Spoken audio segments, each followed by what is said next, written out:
Article 37, Vienna Convention, 1961, is part of Pakistani law, as much as Section 302 of Pakistan Penal Code.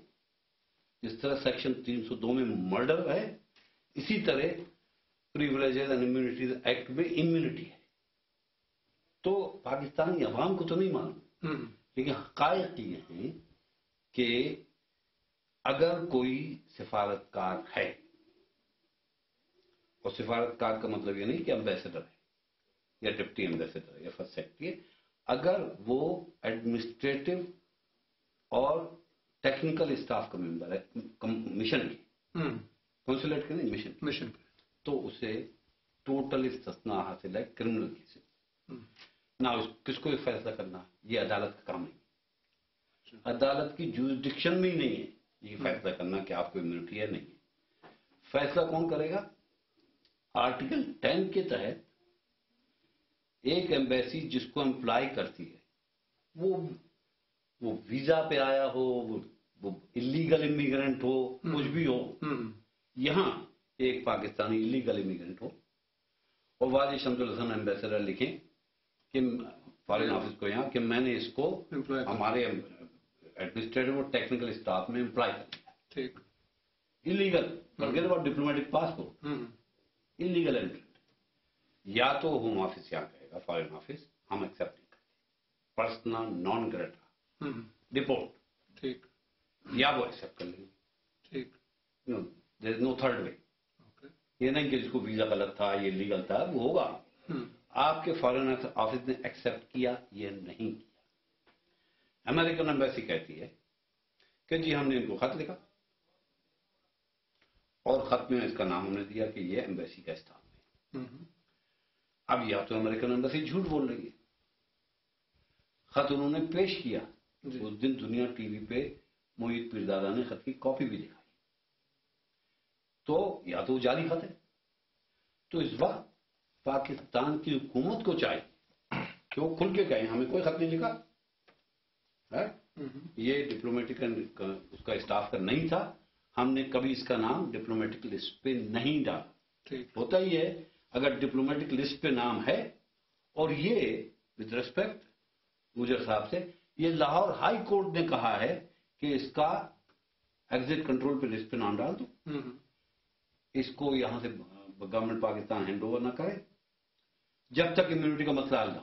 और उन्होंने ये नहीं कहा हम करेंगे इम्यूनिटी का मसला, उन्होंने गवर्नमेंट पाकिस्तान से पूछा है कि आप हमें बताएं इम्यूनिटी है कि वजारत खारजा से क्लैरिफिकेशन. या द ओनली पीपल, अगर वजारत खारजा कहती है तो पाकिस्तान का सुप्रीम कोर्ट के लोग भी सब जमा हो जाए, कहीं झूठ बोल रहे हैं, वो कुछ नहीं कर सकते, उनको जुरिडिक्शन नहीं. ठीक. अलबत्ता अगर वजारत खारजा और अमरीकी सिफारत खाने के दरमियान झगड़ा है, वो कहते हैं हमने खत लिखा, ये कहते हैं नहीं लिखा, फिर कोर्ट फैसला कर सकता है, या इंटरनेशनल कोर्ट या सुप्रीम कोर्ट हेग में, या पाकिस्तान का कोर्ट अगर झगड़ा है.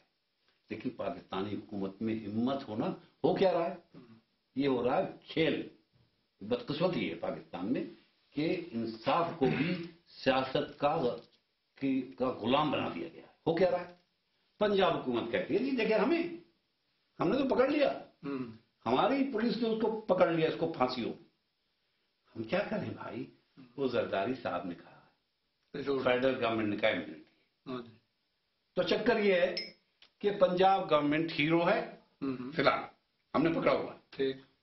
और पंजाब गवर्नमेंट से वो कहते हैं इम्यूनिटी पंजाब गवर्नमेंट कहती है इंटरनेशनल लॉ में हमारे क्या ताल्लुक, प्रोविंशियल गवर्नमेंट फेडरल गवर्नमेंट पे बात जा रही है. जरदारी साहब डरे हुए हैं, तो वो अब गोल में कॉन्फ्रेंस बुला रहे हैं ताकि नवाज शरीफ भी वहां बैठे और सब कहें, वो समझाएं कि जी अमेरिका ने कहा हमें पैसे नहीं मिलेंगे, IMF नहीं देगा, ये होगा, प्लीज एग्री कर जाओ. तो इंसाफ का हो रहा है मजाक, जनाजा. देखिए जी, जब तक एक बात मैंने इंसाफ का एक निकल रहा है जनाजा. ठीक है, एक कातिल है, हाँ जी, राइट, कहता है मैंने कत्ल किया, हाँ जी, नामूस रसूल पे गवर्नर को, उस पे वकील फूल फेंक रहे हैं.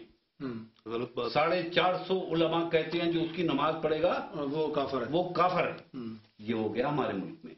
क्यों? चाहे वो इस्लामी निज़ाम हो, चाहे वो सेकुलर निज़ाम हो, हर निज़ाम ये कहता है कि فیصلہ عدالت کو کرنا ہے، آپ کو نہیں کرنا. اسلام یہ نہیں کہتا کہ آپ کسی کو چوری کرتے ہوئے دیکھیں تو اس کو پکڑیں اور دھاڑ سے ہاتھ کاٹ دیں، اسے عدالت میں لے جائیں، عدالت ہاتھ کاٹ سکتی ہے. قاضی صاحب ایک بات ہمیں بتائیے گا، بڑی دلچسپ ہوگی، یہ جو امیونٹی کا معاملہ ہے، ڈپلومیٹک امیونٹی، کیا پاکستان کے کسی ڈپلومیٹ کورس سے کسی نے کبھی امیونٹی لی ہے؟ دیکھیں نا، آپ پاکستان کی ڈپلومیٹری لیجیے. اسپین میں پاکستان کے سفیر ہارون رشید عباسی صاحب، ہاں جی، انہوں کو سوٹ کیس ہیروئن کا بھرا ہوا پکڑے گئے رگے ہاتھوں. اچھا، آپ نے امیونٹی لے، انہوں نے چھوڑ دیا. امیونٹی ہے، چھوڑنا پڑے گا. ایک ہی مثال ہے پاکستان. Hold on. اچھا، اس کے بعد آپ کے یہاں ڈیفنس اٹیچی صاحب، وہ کنگ سراج پہ ایک خاتون ایک فاحشہ عورت کے ساتھ بیٹھے ہوئے، ہاں جی، پولیس نے اریسٹ کیا، پورا کام کر رہے تھے، پولیس نے اریسٹ کر لیا. پولیس نے اریسٹ کیا. امیونٹی منکر جی کیا؟ اب ذرا غور کیجیے، اسلامک ریپبلک کا پاکستان کا فوجی کرنل کہتا ہے مجھے حق ہے جس کو چاہوں میں جو بھی جنسی کرائم کروں، میں پاکستانی ہوں، میں استثنا. ارے بھائی تو مسلمان ہے، تجھے کوڑے پڑنے چاہیے. حکومت پاکستان بجائے اس کے کہ اس پہ سنساری کرے، امیونٹی لی. اس ملک میں اس پوائنٹ پہ مرڈر تو بہت بری چیز ہے، لیکن یہ تو بے انتہا ملک کی تباہی کی انتہا ہے کہ ایک فوج کا کرنل سر عام رنڈی بازی کر رہا ہے اور اس کو امیونٹی آپ دے رہے ہیں اس کو تو. اور دوسری طرف یہ بھی کہہ رہے ہیں کہ اسلام میں تو سنساری ہوتی، ہم برداشت نہیں کرتے. پھر تیسرا، ایک دو نہیں بہت ہیں، نیپال میں آپ کا فرسٹ سیکرٹری 18 کلو بارود کے ساتھ پکڑا گیا. انڈیا کہتا ہے کہ یہ انوالو ہے ٹیررزم میں. ہم چاہیے، نیپال انڈیا کو ہینڈ اوور کرنا چاہتا ہے. امیونٹی، ٹیررزم پہ آپ نے امیونٹی لی، ڈرگس پہ آپ نے امیونٹی لی، اور فائنلی آپ کا یونائٹڈ نیشن میں پرماننٹ ریپرزینٹیٹو یا منیر اکرم، کیا انہوں نے اپنی گرل فرینڈ کو مارا. امریکہ کی پولیس، واشنگٹن کی پولیس انہیں جی بی ایچ میں چارج کرنا چاہتی تھی. امیونٹی. اب جی بی ایچ اور مرڈر میں ایک ہی لائن ہے، انہوں نے صرف مارنے میں تھوڑا زخم کرنے میں امیونٹی لی. اگر وہ مر جاتی پھر تو ڈبل امیونٹی لیتے مرڈر میں. تو پھر اب کیا؟ پھر صاحب کیوں آپ ہیرو بننے کی کوشش کرتے ہیں؟ پنجاب گورنمنٹ جو ہے، آپ سر دیکھیں بات کر کے قانون یہ کہتا ہے جی سر، فرسٹ آف آل تو یہ پنجاب گورنمنٹ کا کوئی قصور نہیں ہے، وہ کہہ رہے ہیں فیڈرل گورنمنٹ بتایا کہ کیا ہے. تو وزارت داخلہ اس بارے میں کلیریفیکیشن دے. نہیں، وزارت خارجہ، وزارت خارجہ اس بارے میں کلیریفیکیشن دے کہ اس کو امیونٹی ہے.